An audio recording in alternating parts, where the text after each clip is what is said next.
Saya bertanya, saya kan tinggal di masjid, jadi Ustaz sering saya dapati jam orang sholat di tempat saya tertinggal. Kadang bukan jam yang mendapat jamaah. Jadi jamaah tersebut memberikannya kepada saya karena saya tinggal di situ.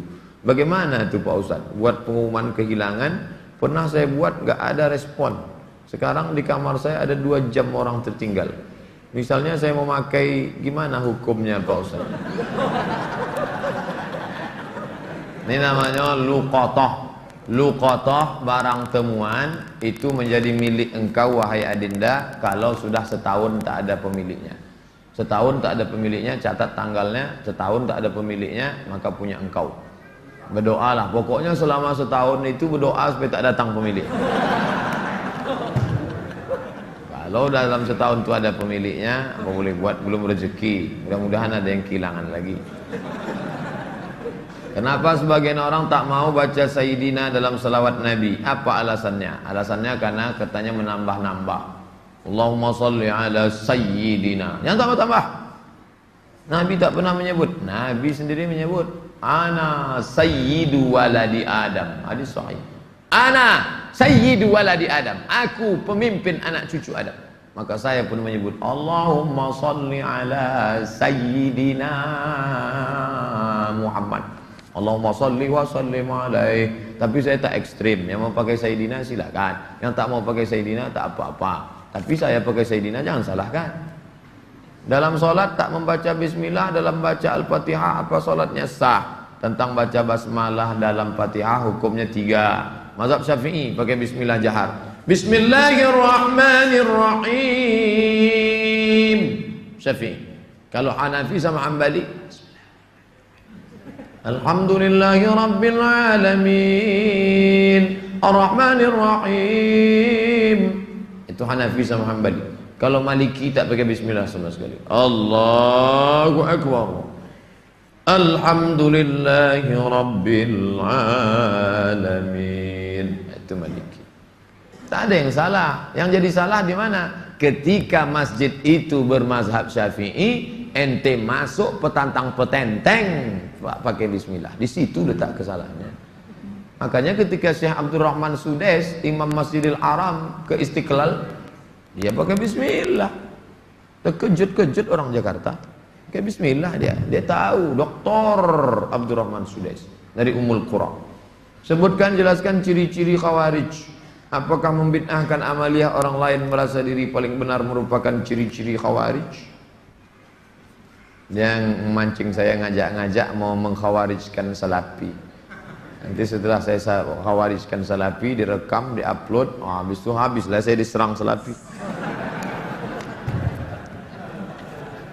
Baca aja lah buku saya itu baik-baik. Capek saya dah kelai-kelai. Apakah Hajar Aswad sudah ada sejak Nabi Ibrahim? Hajar Aswad itu adalah salah satu barang pernak-pernik surga yang ada di bumi. Hadisnya sahih bahwa batu Hajar Aswad itu dulu putih, lalu karena banyak dipegang orang berdosa maka berubah menjadi hitam. Itu bukan pendapat ulama, hadisnya sahih tentang Hajar Aswad. Dibawa Nabi Adam rindu dengan surga, maka diturunkan Allah. Jadi bukan Adam. Ada pula saya dengar orang ceramah, waktu Nabi Adam mau turun ke surga, dia ada mau bawa, diambilnya batu, dikepitnya di ketiaknya. Bukan begitu.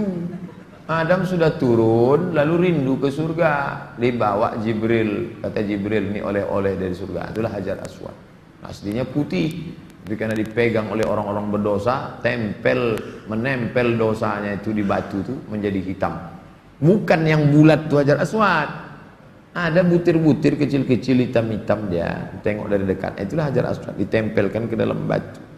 Baru dibalut dengan cangkang yang terbuat dari besi. Nah, itu yang dicium. Batu kecil-kecil dalam. Yang besar itu batu biasa, ditempelkan ke dalam batu biasa. Hajar Aswad. Kalau istri tadi putih kemerahan, panggil dia Humaira. Kalau hitam ya Hajar Aswad. Jangan marah deh. Umur saya 24 tahun. Sekarang saya sudah kerja di perusahaan A. Saya baru diterima di perusahaan B yang merupakan pekerjaan impian saya. Tapi jika saya mengambil pekerjaan di perusahaan B, saya tak boleh menikah selama setahun. Sedangkan calon saya tak mau menunggu karena orang tuanya sudah tak bisa menunggu. Menurut Ustadz gimana? Karena di satu sisi saya ingin bekerja di perusahaan B karena gajinya lebih besar dan itu pekerjaan impian saya. Tapi penempatannya di luar kota. Jika jadi menikah kami bakal LDR. Tolong Pak Ustadz, ini tak ada masalah fikih, ini masalah perasaan. Saya hanya bisa menjawab masalah-masalah fikih. Adapun masalah perasaan,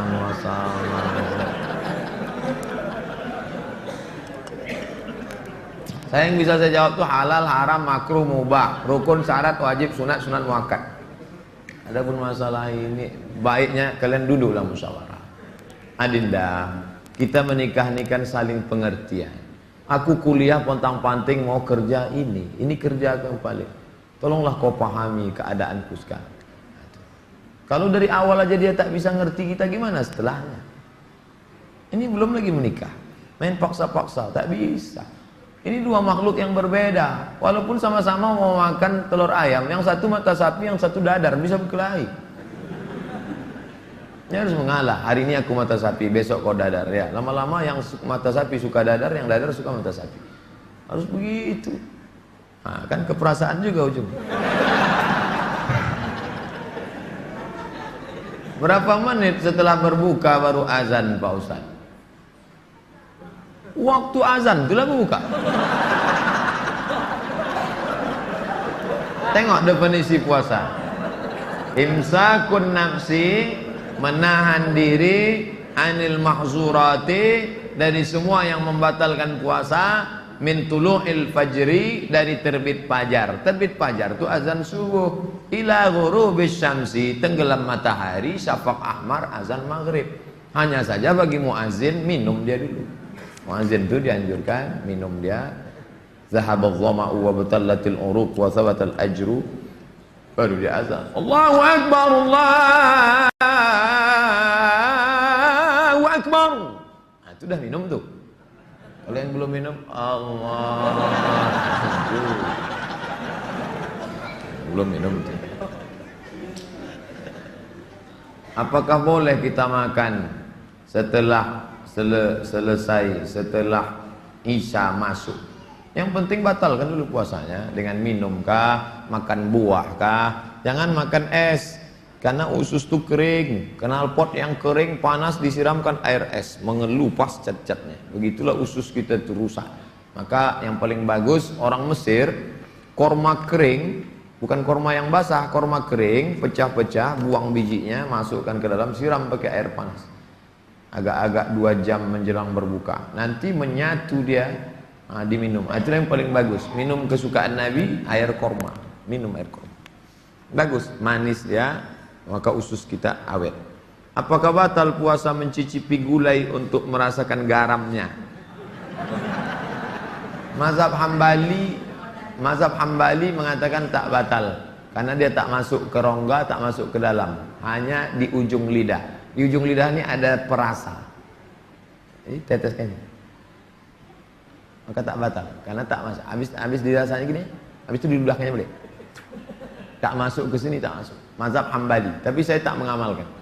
Saya tidak mengamalkan. Ini saya jawab, mana tahu nanti ada ustadz. Saya bilang tak boleh. Tiba-tiba ada ustadz mengatakan, oh tak tahu Ustadz Somad. Saya tahu, tapi saya tak amalkan. Kenapa? Membuka pintu celah. Saya tak menyalahkan Imam Hambali. Orang sekarang imannya tak macam Hambali. Asik mencicip aja dari pagi. Cicip, sikit-sikit cicip.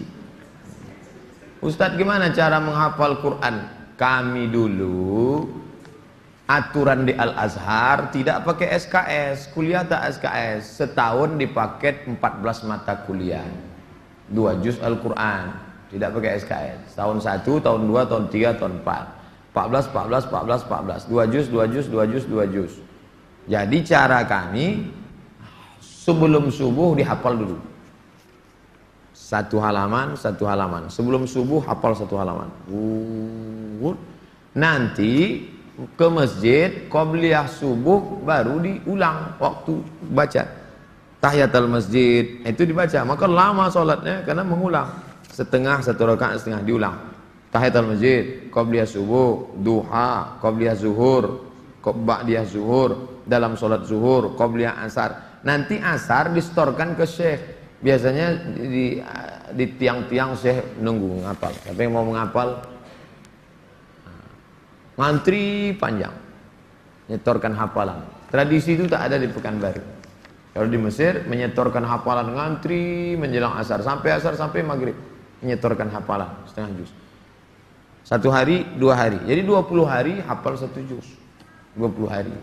Nah, baru waktu yang lain dipakai untuk menghafal. Ujian tak boleh bawa buku. Masuk ke dalam hanya pena saja, bawa kertas tak boleh. Kalau ketahuan mencontek, ditangkap, bisa dicabut, deportasi. Jadi kalau sudah deportasi, putus beasiswa, pulang tak dapat tiket, diusir dari asrama, malu. Karena dulu sebelum berangkat udah kenduri motong kambing. Jadi tekanannya tinggi. Jadi ketika saya pulang, saya terapkan sistem itu. Tak boleh nyontek. Semuanya menyontek.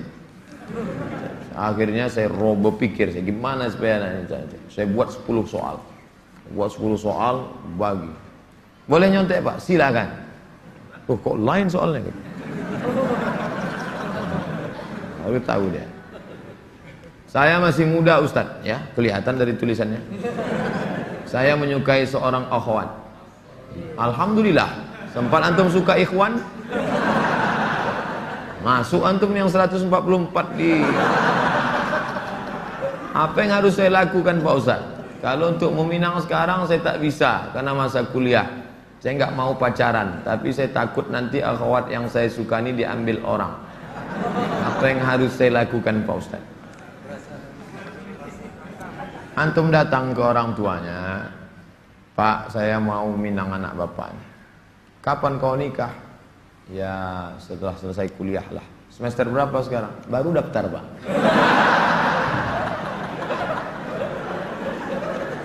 Itu rasa-rasa biasa saja itu adik-adik sekalian. Nanti setelah sekalian kuliah, banyak yang lebih cantik, lebih mantap dari itu. Anggap ingin lalu aja. Tak ada. Nanti setelah kalian selesai, banyak yang lebih hebat lagi daripada itu.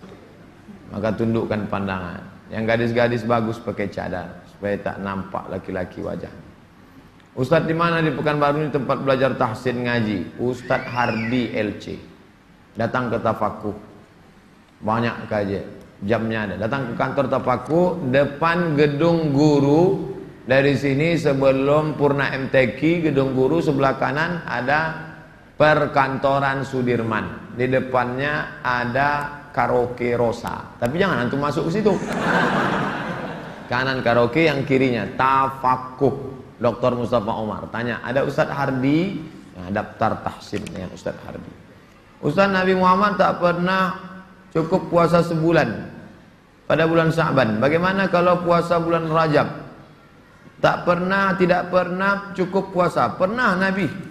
Bulan Sya'ban pernah Nabi sebulan. Karena Rasulullah SAW yasumu Sya'ban kullahu. Kata ulama makna kullahu, pernah dia sebulan, tapi tidak tiap tahun. Pernah, tapi tidak tiap tahun. Bagaimana dengan Rajab? Rajab bagus. Mana dalil puasa Rajab? Wa minal hurumi fasum. Berpuasalah engkau di bulan-bulan haram. Bulan haram itu Zulqa'dah, Zulhijjah, Muharram, Rajab. Dalilnya umum. Ustadz gimana biar istiqomah sholat di masjid? Begitu sedengar azan langsung bangkit. Karena waktu azan berkumandang setan lari tunggang langgang. Wa 'alaiha duratun, sampai terkentut-kentut. Begitu terdengar azan, Allahu Akbar, Allahu Akbar, bangkit langsung berangkat. Jangan antum santai nanti aja lah. Nunggu iqamat. Oh enggak. Langsung berangkat, langsung ke masjid. Intizarus shalah ba'da shalah. Menunggu salat. Paksa-paksakan sampai dia mendarah daging sehingga kalau tak salat meleleh air mata antum. Itu baru terasa manisnya sholat jamaah. Apa saja penyebab rezeki dihambat Ustaz? Kami sudah kerja potong panting tapi hasilnya selalu kurang, malah hutang tambah banyak. Banyak berdoa kata Nabi pada orang yang dililit utang, Allahumma inni a'udzubika minal hammi wal hazan wal ajzi wal kasal wal jubni wal bukhul wa dhala'id daini wa ghalabatir rijal. berusaha. Kalau engkau belum diberi Allah, husnuzan pada Allah. Tak sulit bagi Allah menyehatkan Ayub, tak sulit bagi Allah menyelamatkan Yusuf, tak sulit bagi Allah membuat Ibrahim punya anak Ishak, tak sulit bagi Allah menolong Muhammad sallallahu alaihi wasallam. Dia hanya ingin menengok engkau terus berusaha dan berdoa.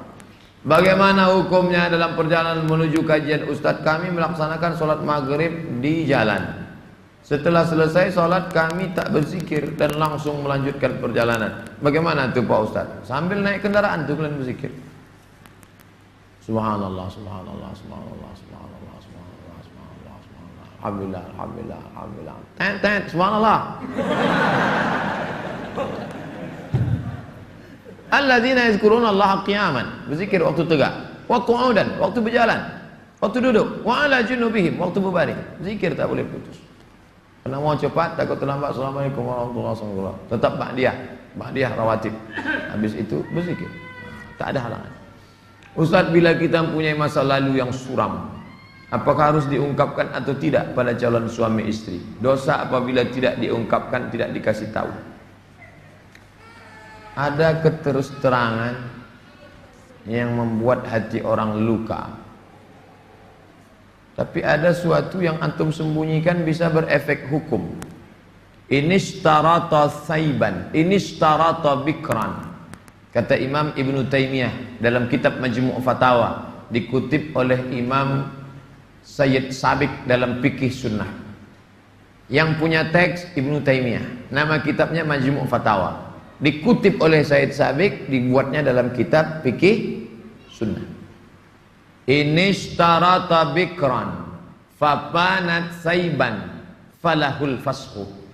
Kalau seorang suami mensyaratkan istrinya mesti perawan, ternyata tidak perawan, maka dia punya hak fasah membatalkan pernikahan. Jadi kalau sekedar antum dulu pernah nonton karaoke, tak perlu antum ceritakan. Ditanyanya, kau solihah? Insya Allah bang. Masa lalumu, siapa yang tak pernah punya masa lalu? Emangnya kau suci? Tapi kalau sudah masalah implikasi hukum, antum mesti terus terang. Karena kalau antum bohong, maka dia punya hak fasah. Nah, ini hati-hati. Setelah itu cerita, tapi bahaya juga. Ini kalau cerita dia tak jadi, tak mau. Bukakannya ke yang lain, alamat. Pokoknya gawat lah itu dah. Bila wanita menolak menikah karena alasan menuntut ilmu yang disuruh orang tuanya, bagaimana menurut Pak Ustadz? Kenapa dia tak mau menikah? Ayahnya maksa dia harus selesai S3 baru nikah. S2 23, S3 tambah lagi, S2 25, S3 3 tahun 28. Kau setelah doktor baru boleh menikah. Begitu kata bapaknya. Hadapi bapaknya. Keras bapaknya nih Pak Ustadz. Bapaknya orang apa? Orang Kabupaten Kampar. Ajak Ustadz Mustafa Umar. Bapaknya orang apa? Orang Jawa. Ajak Ustadz Jamhur. Jumpa sama Ustadz Jamhur. Assalamualaikum, Waalaikumsalam. Pripun kabari apik? Oh, katanya bapak tak mau ngasih anak bapak nikah sama dia. Saya bukan tak mau, itu saya ngasih alasan aja biar tak jadi sama dia. Ini orangnya baik Pak, baik orangnya, sopan. Oh, jadi ada pintu celah masuk ke dia. Bapaknya itu kan manusia, bukan robot. Ada hatinya. Kau sentuh tepat di hatinya, dia akan jadi milikmu untuk selamanya. Sebelumnya mau ucapkan selamat milad ke-40. Bolehkah itu mengucapkan selamat ulang tahun? Saya tak merasa 40. Saya lahir tahun 1397 Hijrah. Jadi umur saya sekarang sudah 42 tahun. Saya pakai Hijriah. Maksud pertanyaannya, bolehkah mengucapkan selamat ulang tahun? Pernah tak Nabi mengulang hari ulang tahunnya? Ya Rasulullah, kenapa engkau puasa hari Senin? Zaka yauma wulidtu, hari Senin aku lahir. Ada dia menyebut hari kelahirannya, tapi diisinya dengan ibadah. Kalau mengingat hari lahir dengan sedekah anak yatim, pergi ke jumpa Pak Yazid, sedekah. Pak Yazid, berapa anak yatim di sini? Ada 200. Tolong keluarkan. Semuanya, 5 orang aja Pak. Iko ada nasi bungkui kok. Makan bersama. Dek, makan ya. Adik kenapa tinggal di sini? Ayah saya meninggal, adik. Syukur atas nikmat. Tak salah. Tapi kalau dikumpul kawan-kawan, hari ulang tahun, dipecahkan telur ayam, telur itik, telur bebek, dikasih pula ini, diikatkan di tiang listrik, disiram kopi, rupanya ada kabel telanjang, kontak mati. Buat dosa aja. Saya punya teman, suka sekali berjudi, sudah berkali-kali saya nasihati, tak juga mau berhenti. Saya suruh teman lain juga tak mau. Bagaimana cara menyadarkannya Pak Ustaz? Panggil polisi. Angkat. Banyak jamaah kita polisi. Nanti saya kasih nomor. Jamaah kita banyak polisi. Saya kasih nomor. Di mana dia selalu main? Dia tangkap. Yang narkoba tangkap. Ada cerita. Kertas terakhir. Boleh sholat berjamaah di masjid agak jauh dari rumah, tapi musola lebih dekat dari rumah kita. Bagaimana yang lebih baik? Kalau di masjid yang jauh itu engkau pergi karena ada pengajian Ustadz Mustafa Umar, ada pengajian Ustadz Mawardi Muhammad Saleh, tapi masjid yang dekat tetap ada sholat berjamaah, boleh. Tapi kalau sampai masjid musola yang dekat rumah tak ada orang sholat berjamaah, istahwadan alaihimus syayatin, sekeliling kampung itu diganggu setan. Musola, surau, langgar, masjid yang sudah dikomitmen sholat berjamaah, tiba-tiba tinggal tak ada berjamaah, istahwadat alaihimus syayatin. Nah, jadi perhatikan baik-baik. Pak Ustadz, memang di situ tak ramai, tapi pasukan inti adalah. Oke, tak masalah. Antum pergi ke masjid sana karena ada pengajian di situ. Tapi kalau sampai kosong, antum yang azan di situ, antum azan sholat dulu, selesai sholat baru pergi ke sana. Azan subuh sudah siap di masjid musola. Kita sholat sunat fajar di rumah. Siap sholat sunat baru kita ke masjid. Apakah sah sholat? Apakah sholat sunat kita itu sholat sunat di rumah? Rumahnya dekat. Tapi kalau rumahnya jauh, sholatnya di masjid. Nabi sholatnya kan di rumah. Nabi itu jarak dia 22 meter. Dari mimbar Nabi ke dinding kamar Nabi 22 meter. Kita berapa kali belok? Terakhir, apa boleh sholat tarawih di masjid jauh dari rumah kita, sedangkan masjid musola ada dekat? Sama jawaban macam tadi. Ala hazihin niyah. Al-Fatihah. A'udzubillahi minasyaitonirrajim. Bismillahirrahmanirrahim. Alhamdulillahi rabbil alamin. Ar-Rahmanirrahim. Maliki yaumiddin. Iyyaka na'budu wa iyyaka nasta'in. Ihdinas siratal mustaqim. Siratal ladzina an'amta 'alaihim ghairil maghdubi 'alaihim waladdallin. Amin. A'udzu billahi minasyaitonir rajim. Bismillahirrahmanirrahim. Alhamdulillahi rabbil alamin. Wassalatu wassalamu ala asyrafil anbiya'i wal mursalin wa ala alihi wa sahbihi ajma'in. La tada' lana fi maqamina hadha wa fi sa'atina hadhihi dhanban illa ghafartah, wala hamman illa farajtah, wala dainan illa qadaitah, wala dainan illa qadaitah. Segala hutang kami bantu kami melunasinya ya Allah. Wala mumtahinan illa najahtah. Saudara kami yang sedang ujian pekerjaan, ujian masuk perguruan tinggi, luluskan ya Allah. Wala aziban illa zawwajtah. Yang akan menikah, mudahkan urusan pernikahannya ya Allah. Wala maridan illa syafaitah. Yang kau uji dengan penyakit, sembuhkan, sehat dari penyakitnya ya Allah. Wala mayitan illa rahimtah. Yang meninggal dunia, curahkan rahmat dan kasih sayangmu pada mereka ya Allah. Allahumma khtim lana bi husnil khatimah wa la taqtim alaina bi su'il khatimah. Allahumma ja'al akhir kalamina 'inda intihai ajalina. Jadikanlah akhir kalam kami ketika ajal kami sampai. Qaula la ilaha illallah. Rabbana atina fid dunya hasanatan wa fil akhirati hasanatan wa qina adzabannar. Sallallahu ala sayyidina Muhammadin wa ala alihi wa sahbihi wasallam. Walhamdulillahi rabbil alamin. Taqabbalallahu minkum minna wa minkum taqabbal ya karim.